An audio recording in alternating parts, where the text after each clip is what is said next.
Olá, boa tarde a todas as pessoas que estão acompanhando o Pauta Brasil. Sejam todas bem-vindas ao programa da Fundação Perseu Abramo, retransmitido pelos canais parceiros da revista Fórum, da TV 247, do DCM. Muito obrigada por nos acompanhar mais uma vez. Esse programa que debate a conjuntura social, política e econômica do nosso país.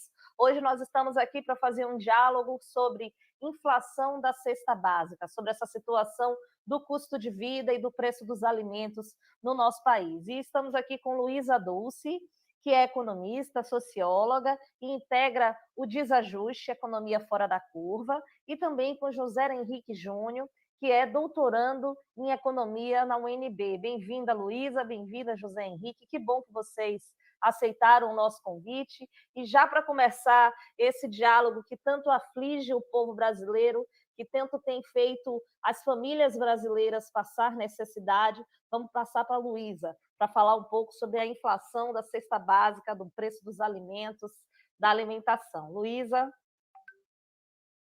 Olá, Ellen. Olá, José Henrique. Que bom estar aqui com vocês. É um prazer enorme estar aqui nesse programa tão importante, né? Que, como a Ellen disse, está pautando essas questões da conjuntura que são fundamentais aí para a gente se situar, né? E aí queria já parabenizar também a Fundação Perseu Abramo por levantar esse tema tão importante, né? Da inflação da cesta de alimentos. Eu acho que inflação é um tema super importante da economia, né? É um índice muito central para a economia, mas que muitas vezes ele é tratado de forma muito abstrata, né? No famoso economês aí, como se fosse muito distante da nossa vida cotidiana.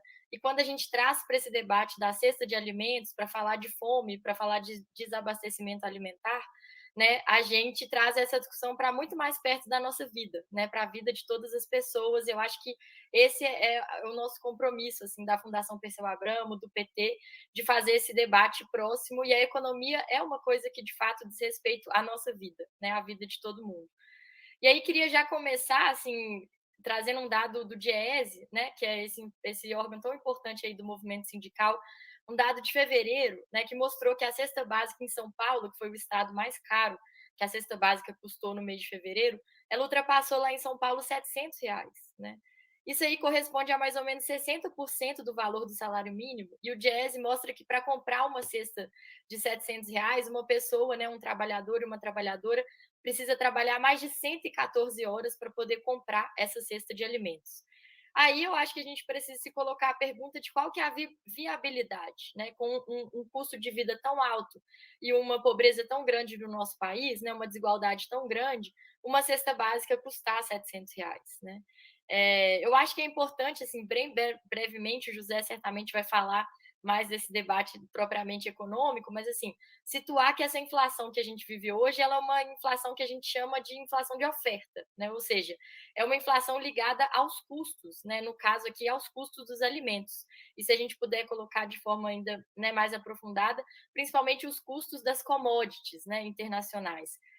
Já colocando, então, como que a gente tem tratado a nossa comida, a nossa alimentação como commodities, né? E acho que isso é um dos grandes problemas que está na raiz aí também do problema desse problema, né, da inflação dos alimentos que a gente vive hoje, assim.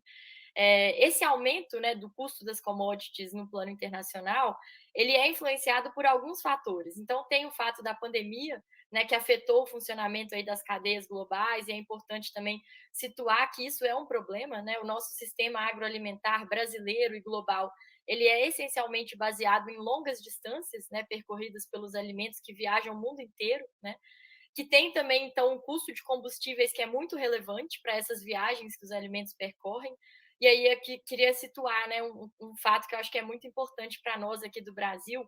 A gente viu um dado na semana passada, que acho que foi um dado muito chocante, né, que somente a Petrobras e a Vale partilharam mais dividendos com seus acionistas do que todas as mais de 220 empresas que movimentam ações na B3, né, que é a Bolsa de Valores de São Paulo, no ano de 2021.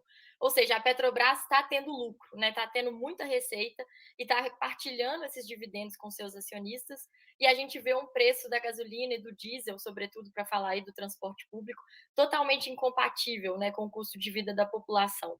Então a gente vive um processo muito acelerado de desmonte da Petrobras, né, uma Petrobras que também prioriza cada vez mais remunerar esses acionistas privados, muitos deles estrangeiros, né, e que isso afeta, então, o preço da gasolina e do diesel. Além disso, a gente tem um contexto da guerra na Ucrânia, né, considerando que a Rússia aí é um importante fornecedor de petróleo e gás, isso também afeta o preço dos combustíveis, já que o nosso preço está vinculado internacionalmente, né? E o preço, então, dos combustíveis afeta também os alimentos. O próprio custo dos alimentos está mais caro. E eu acho que isso tem a ver, então, com essas cadeias de longas distâncias, né, que deixam esse sistema agroalimentar muito vulnerável, né, a qualquer choque, a qualquer mudança, né? A produção, a nossa produção brasileira e global, que é cada vez mais baseada na monocultura, né, que é muito dependente de insumos e maquinários de alto custo, né, em geral esses são produtos importados, né, esses insumos, esses agrotóxicos, esses maquinários. O próprio aumento do preço das terras, né, que a gente verifica isso no mundo inteiro e também aqui no Brasil, muito em função do que a gente tem chamado de financiarização das terras, é um tema aí que eu estudo, né, depois a gente pode falar mais sobre isso. E queria focar muito num outro aspecto que é diretamente ligado, né, ao aumento do preço dos alimentos, que é o desmantelamento, né, dos nossos órgãos e das políticas voltadas para o abastecimento e para a segurança alimentar. Eu estou falando aqui de órgãos e políticas que afetam tanto quem produz, que são em geral famílias, né, populações do campo, tanto quem consome, né, que são em geral famílias e populações da cidade. Tem um dado muito importante que a gente precisa trazer aqui para a discussão, de que 90% da nossa safra agrícola é de soja e de milho, né? Que são produtos que são commodities internacionais e que não são propriamente eles que abastecem a nossa mesa, né? Vale a gente se perguntar, cadê então a produção de arroz? Cadê a produção de feijão? O feijão foi um dos produtos que mais aumentou, né, nesses últimos 12 meses da cesta básica. Cadê a produção de mandioca, né? Que está sendo cada vez, o nosso consumo de mandioca, que é tradicional no Brasil, está sendo cada vez substituído mais pelo trigo, pelo milho, né? Ou seja, 90% da safra agrícola sendo de soja e de milho, né? Cadê toda essa produção? Cadê o incentivo para essa produção diversificada? Queria falar também do café, que é um produto que aumentou muitíssimo, né? Foi meu tema de estudo aqui no doutorado, né? A produção de café. O Brasil produz mais de 30% do café do mundo. Por que, que o café está aumentando tanto assim? Né? A gente tem estoque, mas será que a gente está controlando esses estoques? Será que a gente está regulando esse preço? Será que a gente está atuando, né, de forma mais afirmativa sobre essa cadeia internacional do café? Para onde está indo esse dinheiro? Né? Eu acho que é uma coisa para a gente se perguntar para todos esses produtos, né? Não apenas para o café. Se a gente pegar também as carnes, os frangos e as outras fontes de proteína animal, também olhamos, né, que a nossa produção está cada vez mais inserida nesses arranjos internacionais, né, governados por multinacionais gigantescas aí do sistema agroalimentar. Ou seja, a gente está perdendo o controle sobre essa produção e ficando cada vez mais vulnerável, né, aos choques e às dinâmicas externas, que são controladas por essas poucas, mas muito fortes multinacionais, né? Então, acho que é de se perguntar qual que é a nossa capacidade de influência, né, e mesmo de controle sobre esses preços num cenário em que os governos e a sociedade civil, a sociedade organizada, né, as empresas nacionais, que são cada vez menos, né, no sistema agroalimentar, têm cada vez menos voz, né, na forma como esses alimentos são produzidos e distribuídos. E isso impacta nos preços, né? A inflação dos alimentos que compõem a cesta básica, eu acho que ela está essencialmente ligada a esse problema. E eu acho que nesse contexto, né, o remédio tradicional que o Banco Central usa, né, para conter a inflação, que é subir os juros, ele tende a ser muito insuficiente, né, ou ineficiente, né, se a gente puder colocar assim. Eu acho que os dados de desemprego, né, desemprego altíssimo, uma economia super desaquecida, qual que é o papel de subir os juros? Né? É mais ou menos você frear um carro que já está parando, ou pior, né, que já está dando ré. Eu acho que isso mostra que a gente precisa, Ellen, pensar em soluções que sejam estruturais para o problema da inflação, né? E aí espero, né, a gente vai ter mais tempo para conversar, mas já passar rapidamente por algumas dessas soluções estruturais, né? Eu acho que primeiro é então aumentar o nosso grau de controle e de ingerência sobre esses estoques de alimentos, né? Fortalecer os órgãos que fazem isso, que é a Conab, que são as CEASAs, né, a níveis estaduais, muitas políticas municipais também que já foram construídas em municípios como Belo Horizonte, Porto Alegre, enfim, municípios, né, governados aí pelo PT nos anos 90, que têm uma experiência enorme nesse sentido do abastecimento, né? Precisamos também reduzir nossa dependência de preços externos, né, em termos de commodities e de agrotóxicos. Ou seja, incentivar a produção nacional, incentivar a produção local, né? Fortalecer a agricultura familiar e a agricultura urbana, recuperar as políticas de compras públicas, como é o caso do PA e do PENAI, né? Fortalecer a venda em mercados e feiras locais, feiras de rua, ou seja, distribuir essa comercialização que não seja essencialmente concentrada em grandes supermercados, né? Eu acho que, enfim, todas essas ações contribuem para o que a gente chama aí de multiplicador da economia, né? Que é o que é fazer a economia girar, fazer a renda girar, chegar em mais pessoas, né? Reduzir então o preço desses alimentos, reduzem também a nossa dependência externa, que eu acho que é um problema fundamental, e aumentam então, por fim, né, o nosso controle sobre os estoques e os preços de alimentos em momentos de crise e choque, que são esses que a gente está vivendo. Então, basicamente, assim, acho que para começar era isso, né? É um problema complexo, mas acho que as soluções para ele já existem, a gente sabe como fazer, e são escolhas políticas, né? Que essencialmente precisam guiar a nossa política econômica, que é o que a gente não está vendo no nosso país hoje, né? Parece que a economia está totalmente à deriva, totalmente desgovernada, e a população tem cada vez menos voz, né? Sobre os rumos dessa economia. Luísa, obrigada por essa excelente reflexão de abertura aqui, e já vou passar para José Henriques para poder também fazer sua contribuição inicial. Bom, boa tarde a todos. Eu agradeço a oportunidade da Fundação por esse espaço. Bom, acho que a minha colega Luísa foi muito direta, assertiva e já falou muitos pontos que eu acho que são relevantes e acho que ela foi muito feliz, abordou, enfim. E aí vou tentar ser um pouco mais direto também, para não ser um pouco repetitivo.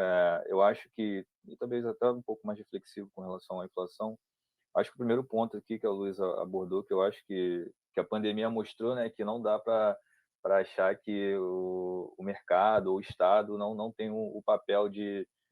Porque, assim, essa questão da inflação, a gente viu, né, o choque de oferta a nível mundial, não é só uma coisa exclusiva do Brasil, e os países que têm moeda mais forte conseguiram comprar alimentos, que é o que está acontecendo agora, que tem muito pouco disso, né, da soja ser exportada, da carne.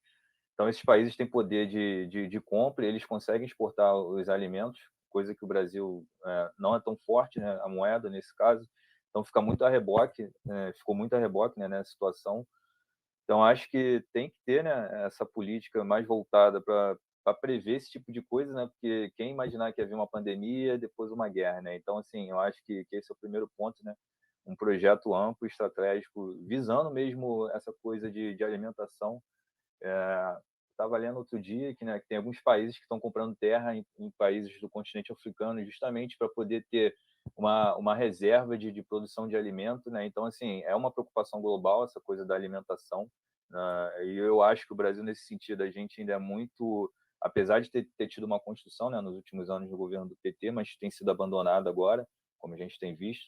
Então, acho que a gente precisa retomar, né, esse tipo de política para não ficar suscetível a esses choques é, internos e externos, né, de oferta. O Banco Central, né, como a Luísa bem destacou, né, o próprio Campos Neto, né, se diz surpreso, né, pela inflação do mês de março, né, que foi a inflação mais alta desde o Plano Real ali em 1994, né? Então, assim, o mercado tinha uma expectativa, mas a inflação não ficou ali dentro do que se esperava. Então, apesar de a gente ter um cenário um pouco otimista, né, com relação às hidrelétricas, né, como a gente consome muita energia e a gente estava na bandeira da tarifa vermelha e agora o presidente já anunciou que vamos voltar para uma tarifa mais baixa, ainda assim acho que o momento é de preocupação, né, porque o instrumento que o Banco Central vem utilizando, que é subir os juros, como a Luísa bem apontou, ele tem um efeito muito nocivo, né, de destruição de emprego, né, porque a política é de reduzir consumo, desaquecer a economia para poder tentar frear a inflação. Só que isso, os juros que é elevado hoje, ele só tem um efeito na economia daqui a 6, 9 meses, tem um período de defasagem, né? Então, assim, acho que também tem que ter um pouco de calma nesse momento, né? Que a gente está vivendo um desemprego tão alto no país. Então, elevar os juros sem ter essa reflexão de quem está sendo afetado, acho que é bem preocupante, assim, né? E também acho que dentro desse cenário da economia, né, e é uma pesquisa até que eu tenho tentado avançar, né, entender como é que esses choques de inflação, de taxa de juros afetam os diferentes grupos, tanto racial como de gênero. Então, acho que é uma outra questão que é pouco abordada no Brasil, né, de uma maneira geral, né, entender como é que a inflação ela se distribui entre as diferentes classes e gêneros e raça. Então, acho que são isso, assim, no geral, que eu tenho para falar, né? Acho que a Luísa foi muito perfeita, então acho que pode passar, talvez, para algumas considerações. Eu estou aqui à disposição. Obrigada, José Henriques. Eu já vou passar de volta para a Luísa. Acho, Luísa, que você podia abordar para a gente um pouco essa questão dos estoques dos alimentos. Esse é um ponto fundamental, né? Desde 2015, que o Brasil não faz mais estoques de alimentos, e isso tem grande impacto nessa situação de fome, nessa situação de incapacidade de intervir na crise que a gente tem vivido nesse país.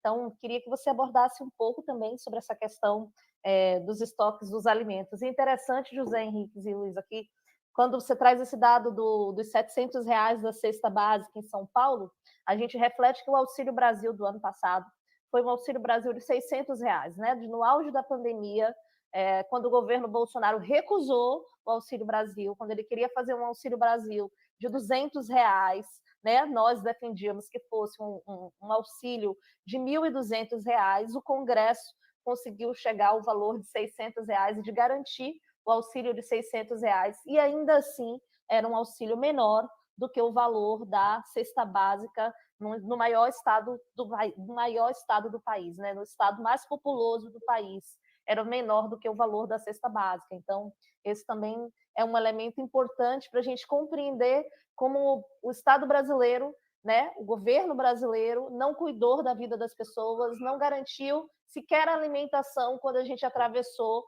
uma crise sem precedentes, como foi essa crise que nós ainda estamos atravessando, que foi a da pandemia, né? Mas, Luísa, para você já fazer outras considerações. Acho super rico, Ellen, você trazer isso, e fiquei pensando aqui, né, a partir do que eu trouxe, do que o José Henrique falou e você também comentou, assim, como que esse debate da alimentação ele é rico, né, para a gente explorar muitos aspectos da economia e da política, né? A questão da fome ela é uma questão super complexa. E a gente vivenciar hoje no Brasil, né, uma situação de fome, de miséria, que eu acho que qualquer pessoa, né, que é capaz de sair na rua e ver as pessoas numa condição tão deplorável assim.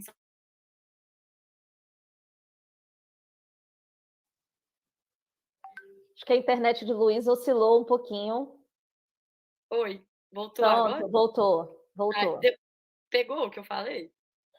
Só até a parte de sair na rua, de que a Eu gente estava consegue, é comentando. perceptível. Tá. Comentando, como é perceptível essa situação de extrema miséria, né, que a gente está vivendo, e que acho que pessoas da minha geração, nossa geração aqui, mais jovens, não nos lembrávamos disso, assim, né, de ver famílias inteiras nas ruas, de ver crianças, de ver pessoas idosas passando fome mesmo, né, ou buscando comida no lixo, etc. E nós vivenciamos, quando a gente abre o jornal, a gente vê que o Brasil produz safra recorde de alimentos, né?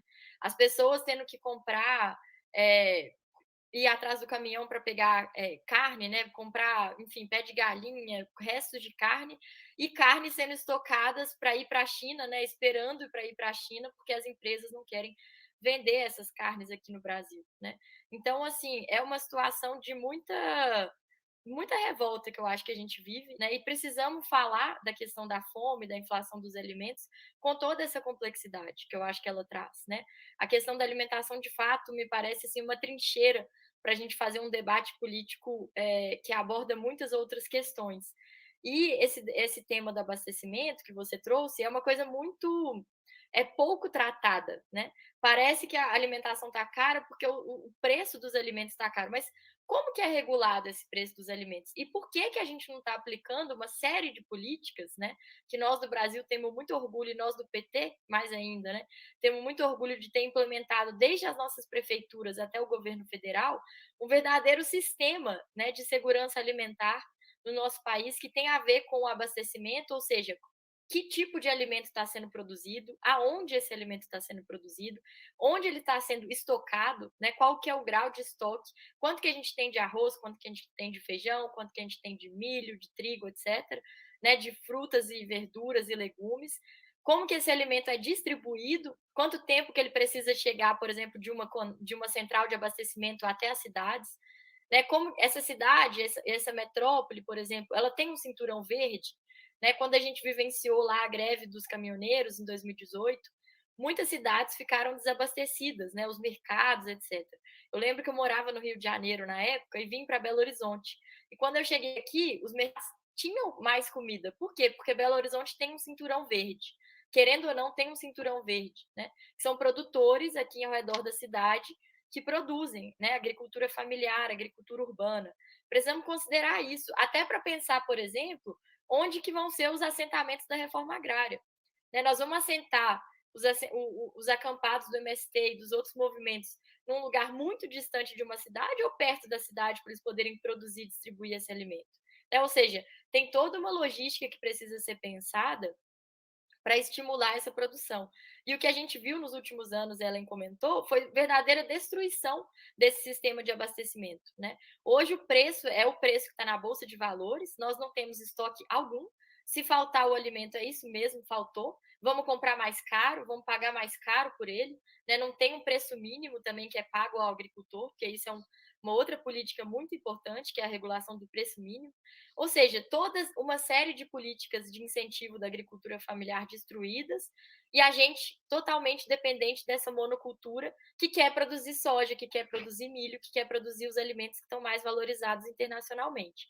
A diversidade, né, da comida que vai para a mesa dos brasileiros e das brasileiras, que vem da agricultura familiar, hoje ela está extremamente ameaçada, né, justamente por essa falta de políticas de estoques, de abastecimento e de regulação de preços. E os impactos econômicos disso, os impactos sociais disso, culturais disso também, né? Porque você está destruindo, quando você destrói a agricultura familiar, você está destruindo também a nossa própria cultura, a nossa cultura alimentar, a nossa cultura, né, no modo mais geral que a gente pode trazer. E acho que, né, José Henrique mencionou aqui uma outra dimensão que vale a pena ser tratada, de repente ele pode comentar mais, que é essa dimensão racial e de gênero, né? A fome no Brasil, ela tem cor, ela tem gênero, ela tem endereço, né? Quando a gente fala, por exemplo, de deserto alimentar, que são esses perímetros urbanos, né, totalmente desprovidos, por exemplo, de um mercadinho que vende um alimento fresco, né, onde as pessoas só conseguem comprar ultraprocessado, biscoito, etc. Quem são as pessoas que vivem, né, nessas periferias urbanas, que estão nesses desertos alimentares? Acho que é importante também falar isso, né, que a fome ela tem perfis, né, e sujeitos muito bem marcados. E para a gente ter soluções para isso, a gente precisa ouvir essas pessoas, precisa incluir essas pessoas, precisa pensar, né, em políticas que vão falar disso. Falar de fome, em geral, é uma coisa, agora falar de fome a partir das mulheres, a partir da população negra, indígena, é muito diferente.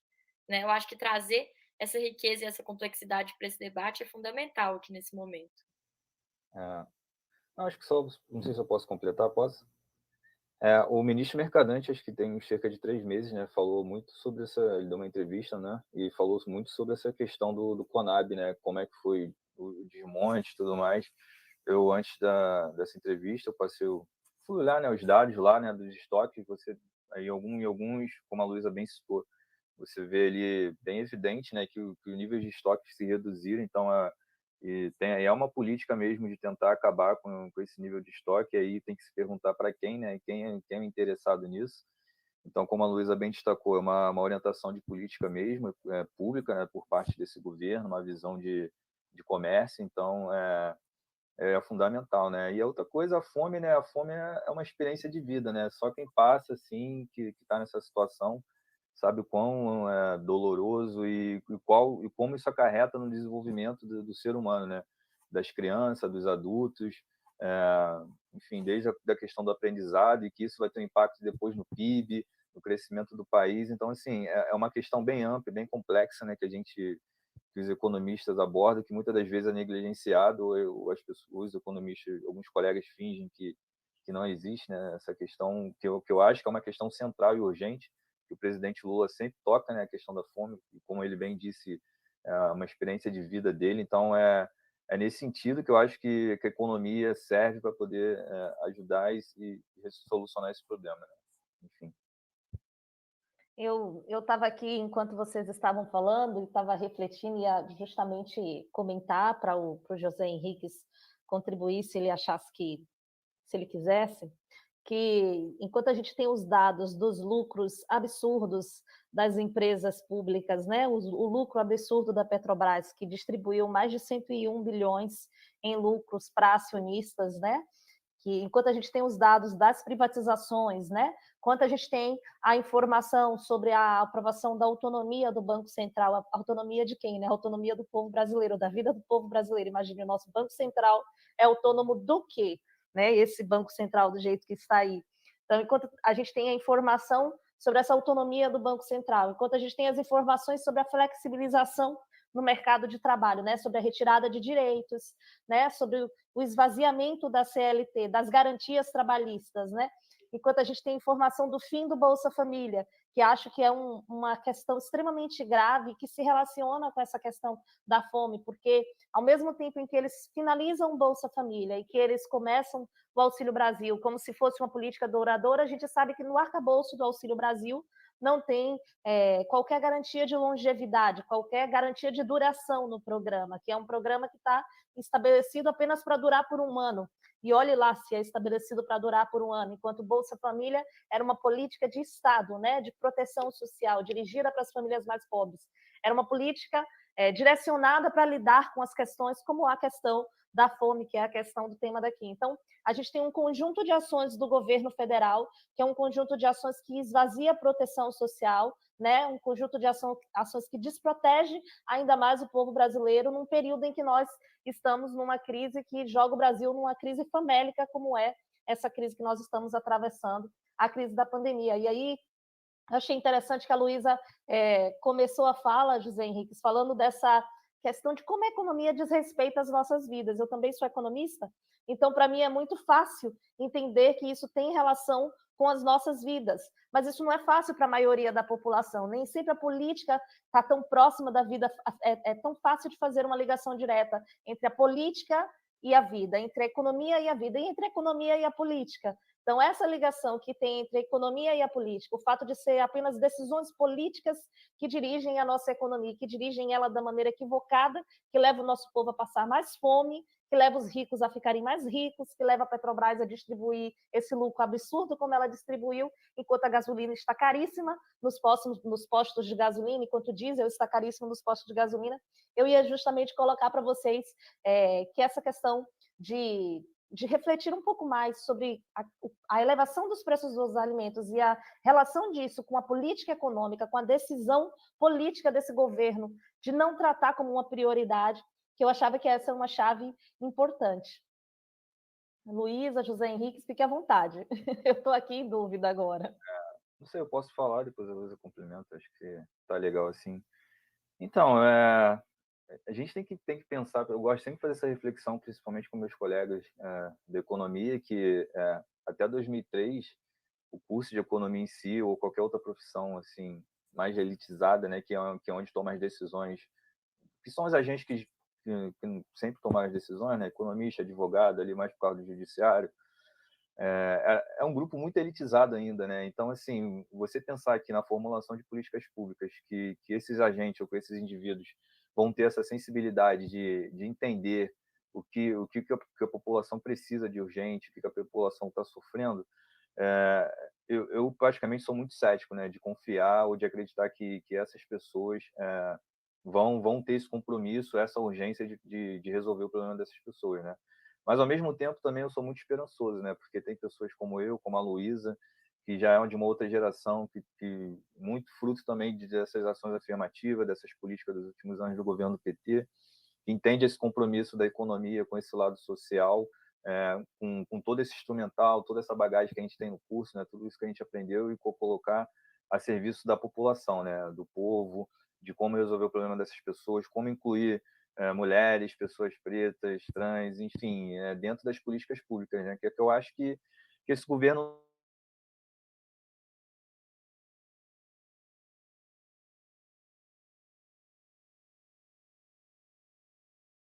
não tem, né? Esse governo é um governo cruel, né? Que não tem nenhuma, como eu posso dizer, nenhuma sensibilidade de entender como é que a população tá ao momento. Como a Ellen bem colocou, o Auxílio Brasil é uma política totalmente eleitoreira. Então, assim, o governo que eu espero que mude vai ter muito trabalho para poder tipo redesenhar uma outra política, e a gente sabe que desenho de política ela leva tempo, e da forma que for feita talvez tenha que passar pelo Congresso, e tudo isso, se o auxílio acaba em dezembro, você tem ali talvez um mês ou dois até a aprovação de alguma coisa, se não for em caráter de MP, né? Então, esse é o desafio, né? Mas eu gosto de pensar que são coisas importantes e que a gente tem que matar no peito, e acho que é isso que move eu e a Luísa de estar aqui tentando conversar e de propor e de trazer essas reflexões. Luísa? Bom, excelente colocação, Ellen, no sentido assim de mostrar como que esse debate que a gente está fazendo aqui do preço, né, da cesta dos alimentos, ele está inserido num contexto muito maior, né, que é desse desmantelamento todo que você falou e fez referência a tantas políticas, né, e ações que a gente viu do governo nos últimos anos, que mostram exatamente quais são as prioridades, né? Não essas questões que a gente está abordando aqui, não são essas populações que a gente está falando aqui, não é a maioria do povo brasileiro.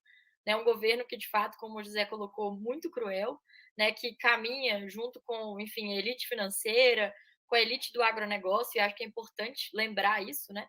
O agronegócio é um grande parceiro do governo Bolsonaro, eleitoralmente, politicamente, e está interessado com esse modelo de produção agrícola que a gente está condenando aqui, né? Que é o modelo que não entrega abastecimento alimentar, que não entrega saúde para as pessoas, né? Que não está preocupado com a distribuição da renda entre agricultores, né? Que vive uma monocultura, que é também uma monocultura de pensamento, ou seja, não cabe diversidade, não cabe participação, não cabe distribuição de terras, não cabe distribuição de renda, né? Distribuição de direitos. É importante a gente lembrar isso. E acho que, enfim, um novo governo, né, como o José Henrique colocou, eu acho que nós temos uma dimensão de recuperar, né, esses órgãos e essas políticas que já foram criadas, né, por nós com muito custo nas últimas décadas, mas pensar também novos desafios, né? Quando a gente vê, né, que o Brasil saiu do mapa da fome em 2014 e hoje está retornando para o mapa da fome, são necessárias outras ações para a gente superar a fome de forma definitiva no Brasil.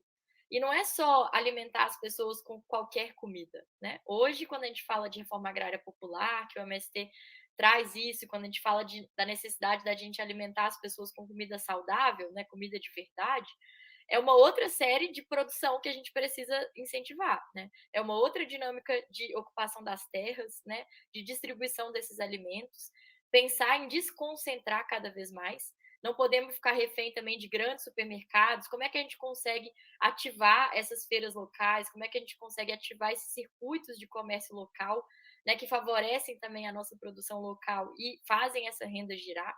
Né? Ou seja, existe uma demanda por uma nova geração de políticas públicas, né, de abastecimento alimentar, de segurança alimentar e nutricional, de soberania alimentar, né, que está aí com a nossa geração, precisamos levar isso, né, com a felicidade, se a gente tiver da eleição do presidente Lula, mas também para os governos municipais, para os conselhos, para os estados, enfim, fazer esse debate com a população, né, para que de fato a gente consiga superar a fome definitivamente, mas pensar em mais coisa, né?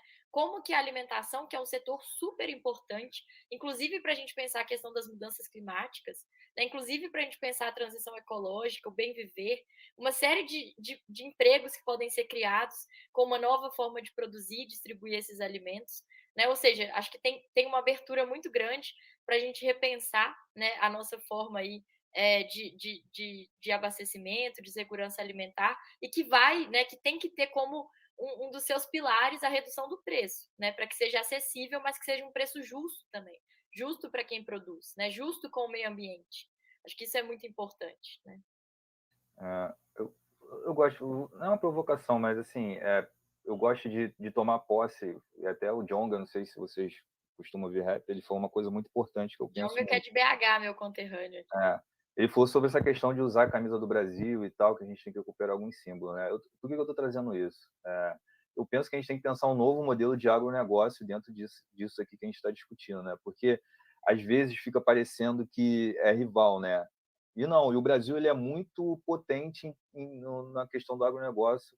Tem o Embrapa, que mexe com coisa de genética, não é muito bem na área de estudo, mas assim, a gente tem muita expertise dentro do agronegócio que pode ser voltado justamente para essas questões que a Ellen está colocando aqui, né?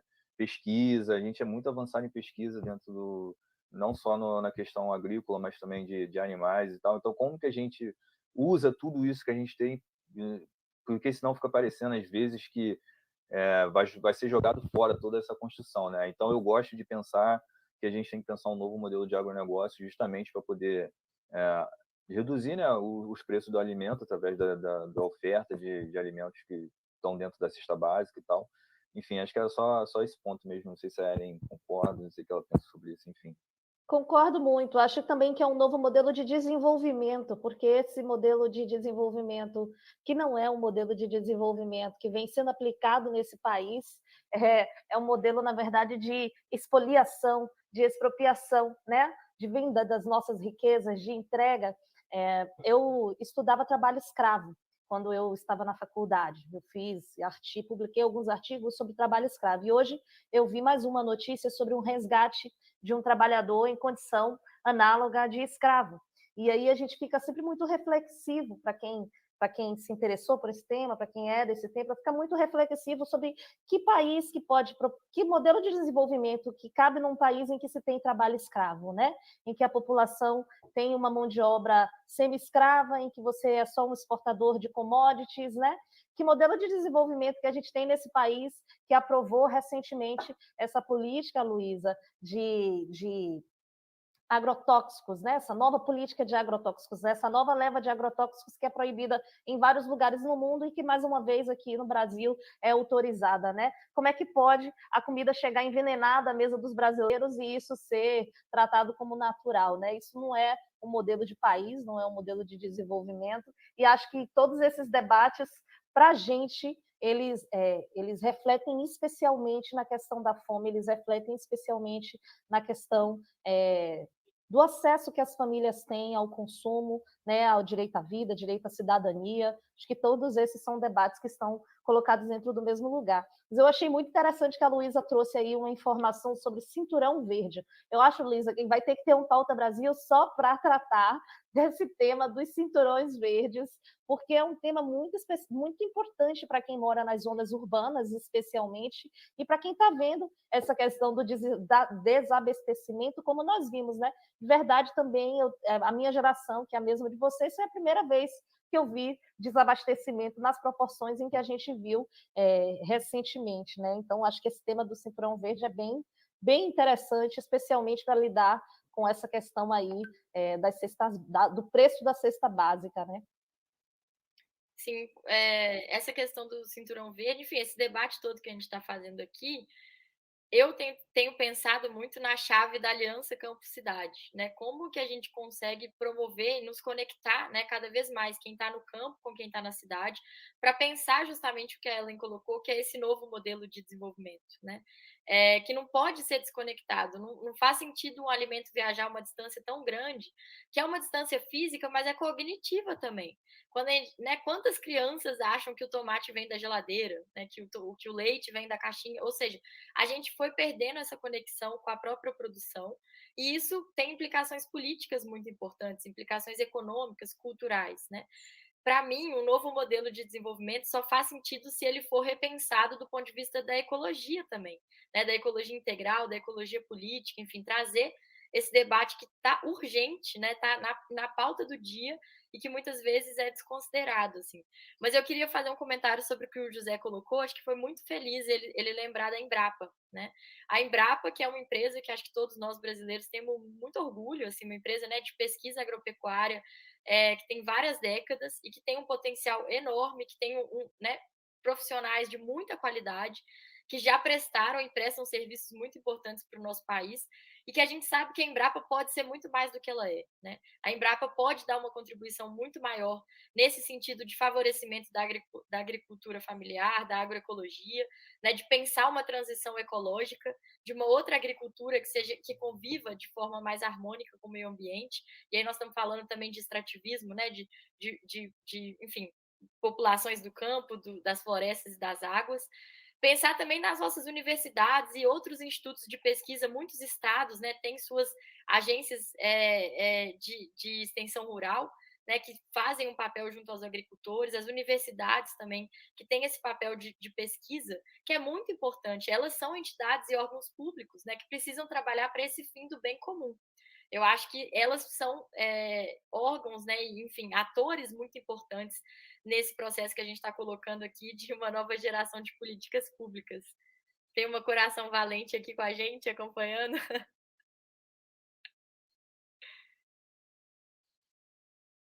Mas é isso, acho que é super importante lembrar das universidades e desse potencial.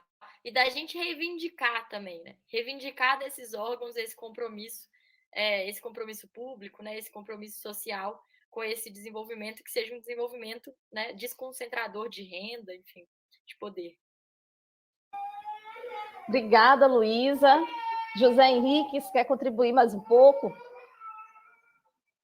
Não, eu acho que esse tema é um tema muito rico, né? Agora a gente já está na parte de P&D, né, de pesquisa, que foi o que a Luísa acabou de colocar aqui. Também concordo muito. Acho que as universidades, especialmente as universidades públicas, têm um papel fundamental nesse processo de como de barateamento, né, dos alimentos e de melhores métodos de produção, porque a questão da inflação, a gente discute a inflação no curto e também no longo e médio prazo, né? Então, no longo prazo, como ter o mesmo, aumentar o índice de produção com menos recursos, no caso, com mais produtivo. Então, acho que a universidade pode entrar nesse sentido para pesquisa, mas aí demanda investimento público, um direcionamento maior em questões voltadas para a alimentação. Acho que pode ser uma saída muito grande, que aí vai gerar emprego, vai ter todo um encadeamento que a pesquisa e que a produção de alimentos a gente já sabe que tem no Brasil, né? Então, acho que tem muitos desafios, mas tem muitas soluções também que a gente minimamente já conhece, né? Mas que sempre esbarrou em alguma coisa, mas eu espero que no futuro a gente consiga implementar e fazer a coisa andar. Enfim. Então, a gente pode dizer, isso é uma pergunta, a gente pode dizer que inflação de alimentos a gente teve praticamente no mundo todo, porque o mundo atravessou uma crise, uma pandemia, nós vivemos isolamento como nós nunca tínhamos vivido antes, pela primeira vez. Mas em que medida que tem responsabilidade o governo atual, o governo federal, em que medida que ele tem responsabilidade sobre essa inflação de alimentos, sobre a situação em que nós, calamitante em que nós chegamos nesse momento no país? Não sei, você pode falar. Eu diria que tem muita responsabilidade, né, por muitos motivos, alguns recuperando o que eu coloquei assim no início da fala. Primeiro, a principal questão é que ele abriu mão de todos os mecanismos que a gente tinha de evitar ou de controlar, né, esses choques externos que o Brasil e todos os outros países estavam vivendo. Então a gente ficou completamente à deriva nesse processo, né? E isso é muito grave. Primeiro, num país que já teve essas políticas, que já teve esses instrumentos, que tem, né? Mas que estão sendo desmantelados, que estão sendo destruídos. E segundo, num país que é um grande produtor de alimentos, né? Nós não estamos vivendo inflação de alimentos porque a gente não tem, né, como produzir, porque nós somos uma ilha, porque nós somos um país muito pequeno, com terras pouco férteis, né? Ao contrário, nós temos tudo isso em mãos e estamos vivendo as consequências da mesma forma ou pior do que muitos outros países do mundo, né? E a dimensão que tanto eu quanto o José falamos no início, que é da questão do preço dos combustíveis, eu acho que é uma outra responsabilidade que precisa ser cobrada, né, desse governo, porque nós temos a Petrobras, nós temos o pré-sal, nós temos, né, nós somos um dos principais produtores de petróleo do mundo e estamos numa condição, de novo, de deriva, né, entregando todo esse petróleo para o capital estrangeiro, perdendo a nossa autonomia sobre o preço desse petróleo, inclusive sobre a distribuição, né, do combustível, e acho que petróleo, diesel, gás, enfim, é preciso também fazer uma discussão, porque a Petrobras era um sistema, né? Era um sistema de energia no nosso país, que não é só de combustível, acho que é de energia, e que está sendo destruído, e por conta disso a gente vai perdendo toda a nossa capacidade de direcionar, né, de escolha, a gente vai perdendo todas as nossas capacidades de escolha de política econômica, vamos abrindo mão, né, dessas políticas e dessa capacidade de ingerir sobre a economia e priorizar quem precisa ser priorizado. Porque ao falar de fome, de alimentação, quem precisa ser priorizado é a população mais pobre, né, a população periférica do campo e da cidade. E aí a gente vai abrindo mão disso em detrimento de quê? De remunerar a acionista da Petrobras, né? De remunerar, enfim, pessoas com aumento dos juros, né? Remunerar o capital financeiro. Acho que é importante a gente trazer e mostrar, né, a quem essas escolhas beneficiam e quem é a população que está ficando completamente vulnerável e desprotegida, né, de acordo com as ações desse governo. Bom, eu concordo com tudo que a Ellen disse, acho que eu só vou além, né? Sempre bom lembrar, né, que como a pandemia foi tratada, né, não só pelo presidente, mas também pelo ministro da Economia, né? Acho que, se eu não me engano, no início da pandemia ele disse que resolveria com 5 bilhões de reais e que, enfim, e a todo momento subestimou, né, todos os impactos que a pandemia poderia causar, especialmente nas populações aqui que a gente já apontou, né, que são mais vulneráveis. Então, a gente ficou totalmente à deriva.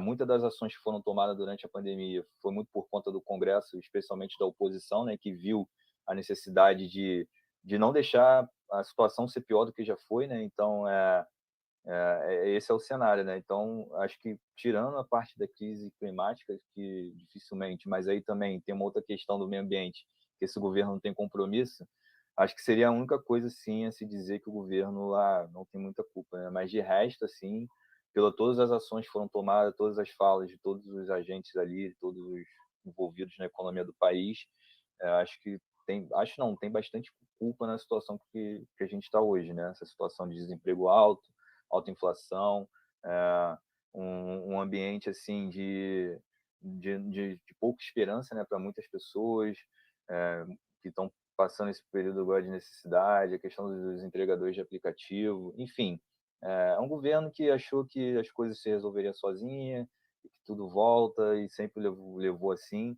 Até hoje, se você pegar a fala dos atores aí, é a mesma fala. Paulo Guedes falou que quer mais uma chance.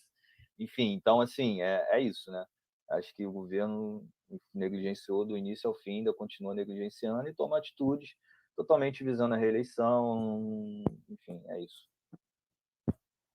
Eu estava aqui procurando agora a notícia que para nós baianos, né? Eu sou baiana, e para a gente ela é muito dura, porque e ela é uma boa expressão do que tem sido esse governo nas diversas áreas, né? Em 2021 foi privatizada a refinaria que vende gasolina para 95% dos municípios aqui do território baiano, 95% do território baiano. E aí não há política de preços que se faça, não há política de preços que se pratique na Petrobras que impacte aqui, porque 95% da nossa produção, né, é de uma refinaria que foi privatizada e que hoje ela cobra 27,5% mais caro do que o que é produzido pela Petrobras, né? Então, é abdicar de interferir naquilo que é fundamental para o país, né? É abdicar de interferir na fome, né? De incidir sobre a fome, de incidir sobre os problemas que são fundamentais para a nação. Né? A gasolina é fundamental para a nação, diesel é fundamental. A gente torce por energias renováveis, né, Luísa? Por um novo modelo energético, mas, por enquanto, a gasolina é fundamental para esse país e, enfim, assim como em todas as outras áreas, tem sido tomada a opção de não incidir naquilo que é fundamental para o país, não incidir para o bem do povo brasileiro, né? Os interesses são sempre interesses estrangeiros, são sempre interesses de acionistas, são sempre interesses de uma minoria. Mas a gente está chegando agora no finalzinho do nosso Pauta Brasil de hoje. A gente tem agora aí mais 10 minutos. A gente podia passar para vocês fazerem aí 5 minutinhos de reflexões finais. Pode ser? Luísa e José Henriques, pode ser? Vocês podem decidir. Tá. Valeu. Não, é importante isso que você trouxe, Ellen, né? Assim, já falei aqui, mas reforçar um pouco disso. Como que a Petrobras, nesse grande patrimônio nacional nosso, né, que está sendo vendido, que está sendo desmantelado, né, que está sendo fragmentado, assim, a Petrobras é uma empresa de energia, né? Ela, inclusive, tem a responsabilidade de pensar nesses outros modelos energéticos, teria essa responsabilidade. Né? O Fundo Social do Pré-Sal, que foi uma conquista tão importante que a UNE, inclusive, né, a União Nacional dos Estudantes, lutou tanto para a gente ter o Fundo Social do Pré-Sal, que iria, né, para a educação e para a saúde, pensando, então, ou enfim, indo para a educação, fundamentando, sustentando, né, um outro modelo de desenvolvimento, a entrada de tantas pessoas pobres, pretas, né, na universidade, eu acho que tudo isso a gente foi vendo se perder, né, e como se fosse desconectado, cada hora acontecia uma coisa, mas na verdade era um propósito comum, né, de entregar esse patrimônio tão importante que é a Petrobras, e que tem uma importância, né, histórica, simbólica, mas também de geração de milhões de empregos, né. Importante a gente falar também o papel da Lava Jato na destruição da Petrobras, né, e do nosso sistema, enfim, energético no país. O Rio de Janeiro foi um dos estados mais afetados com isso, mas tantos outros, né? E trazer, então, essa questão da Petrobras, que eu acho que o processo que está acontecendo com a Petrobras está acontecendo com outras empresas públicas, né? A Conab, né, a Companhia Nacional de Abastecimento, é uma dessas empresas, né, que está sendo fragmentada, né? Todo esse sistema nacional de segurança alimentar, que a Conab tem um papel fundamental nele, está sendo fragmentado, está sendo destruído, né? Está morrendo por inanição, né? Algumas políticas estão sendo de fato destruídas e extintas. Outras estão morrendo por inanição no sentido de que não tem orçamento e de que os servidores não há concurso público para esses servidores, né? Os servidores estão indo para outros órgãos, ou seja, você destrói toda uma cultura ali naquele trabalho, toda uma memória, né, de anos de pessoas que são qualificadas para exercer essas funções nessas empresas públicas e que a gente vai se perdendo. E aí, para finalizar, né, repetir uma coisa que eu já falei, mas eu acho que ela é fundamental nesse momento, como que esse debate da alimentação, eu avalio que ele precisa ser mais explorado politicamente, né? Seja porque as pessoas estão passando fome, seja porque as pessoas estão prestando atenção no que estão comendo, né? Porque o preço está caro, por muitas razões. As pessoas assistem horas, né, de programa de MasterChef, de coisa assim, na televisão, as pessoas estão interessadas em conversar sobre alimentação. E às vezes uma perguntinha que a gente faz, por exemplo, por que esse alimento está tão caro, né? Ou quem produziu esse alimento? Ou quantos quilômetros esse alimento viajou para chegar até nós, né? Acho que são perguntas que vão despertando, né, outras questões e abrindo possibilidade da gente fazer um debate político, né, mais complexo, mais sólido e que pode nos levar a conversar, por exemplo, sobre as eleições de 2022, né? Por que esse governo fez essas escolhas, a quem essas escolhas favorecem? Então, acho que isso é importante de ser colocado do potencial político, né, desse debate da alimentação, que eu acho que muitas vezes é um pouco negligenciado, assim. No mais, só agradecer muito aqui, José Henrique, foi um prazer te conhecer. Achei o debate super rico, espero que, né, os telespectadores também, todo mundo que está acompanhando a gente tenha gostado. Agradecer muito a Ellen também pela brilhante condução de sempre e parabenizar mais uma vez a Fundação Perseu Abramo por trazer essas discussões e ofertar para a gente esses debates tão importantes. Muito obrigada, Luísa, e já passar para o José Henrique para suas contribuições também finais. Assim, como eu falei, eu gosto sempre de pensar no futuro e de pensar soluções e coisas que a gente já fez e a nossa capacidade de resolver problemas, né? A gente tem tantos exemplos, apesar de não ser uma área de pesquisa minha particularmente, mas eu sou muito atento a essas coisas e o que a galera está fazendo. A gente tem o exemplo do MST, essa coisa de captar recursos no mercado para poder produzir, aumentar sua produção. No Rio de Janeiro tem alguns exemplos aqui de horta urbana entre as linhas de energia embaixo ali, né, que seria uma área que não pode construir casas. Então, assim, isso tudo, lógico, carece de estudo, de uma coisa mais técnica, mas eu acho que tem muito potencial para a gente resolver vários problemas relacionados à questão da alimentação. A Ellen falou um exemplo da Petrobras, eu gosto sempre de falar que eu já fui na Petrobras, eu já vi o SEMPES lá, o laboratório, é uma coisa assim linda, né? E você fica assim, nossa, a gente tem isso no Brasil, né? Foi a minha primeira reação assim. Então, acho que a Petrobras tem um papel fundamental nessa coisa da transição da matriz energética, que infelizmente, nesses leilões de pré-sal, não foi nem abordado, assim, não tem nada. Então, você vê que a coisa ali é só para ver mesmo lucro e, enfim, não tem nenhuma proposta de mudança de matriz energética. Então, não tem defesa, né? Porque não tem nada, não tem projeto. Então, infelizmente, esse é o momento que a gente está vivendo, né? Mas vamos tentar acreditar, né, que outubro é possível, né, começar a mudar esse cenário, né, porque depois de outubro ainda tem muita coisa, né, Então, eu agradeço a oportunidade, a Ellen, a Luísa, duas colegas de excelente equipe, fico lisonjeamente honrado de estar aqui. Espero que a gente construa mais coisas juntos e, enfim, que seja só a primeira vez isso aqui. Muito obrigada, José Henriques, muito obrigada, Luísa Dulce. Foi excelente a participação de vocês dois aqui no Pauta Brasil. Sem dúvidas que esse debate da eleição, sem dúvidas que a comida no prato, na mesa do brasileiro, tem um caráter extremamente político. Nós estamos vendo que o povo brasileiro percebe isso, que é muito nítido que não poder comprar a carne é uma questão que, para essas pessoas, é uma questão de política, né? Que o preço do feijão, o preço do arroz, que já virou tema de música, né? O feijão está caro e o arroz está caro, que isso também é uma questão política. Então, esse debate aqui, esse diálogo aqui foi fundamental, um diálogo oportuno para esse momento político.